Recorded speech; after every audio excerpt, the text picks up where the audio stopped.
నేను ఎందుకు మాంసాహారం మానేశానో నాకే ఒక పెద్ద ప్రశ్న.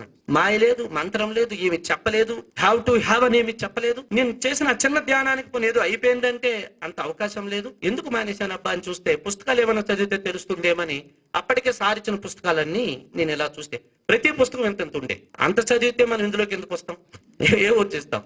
రేపు అప్పుడు నేను లెక్చరర్ కంప్యూటర్ సైన్స్ కి, రేపు ఆ పిల్లలకి ఏం పాఠం చెప్పాలో చదివే టైమే నాకు ఉండట్లేదు. ఇప్పుడు ఈ పుస్తకాలన్నీ ఎక్కడ చదవాలని నేను చూస్తే చిన్న బుక్ దొరికింది, ఒక చిన్న బుక్.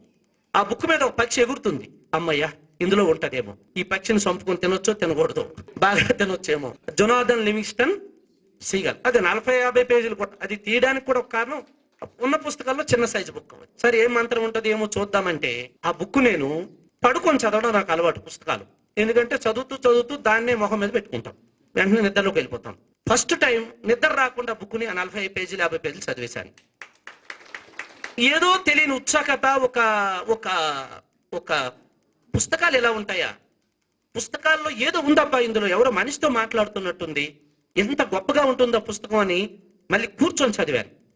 నాకు ఇంకా ఆగలేదు అది, మళ్ళీ చదివాను. ఒక రాత్రి నా జీవితంలో ఒకే పుస్తకాన్ని 3 సార్లు చదివిన బుక్ అది ఫస్ట్ బుక్ అనమాట.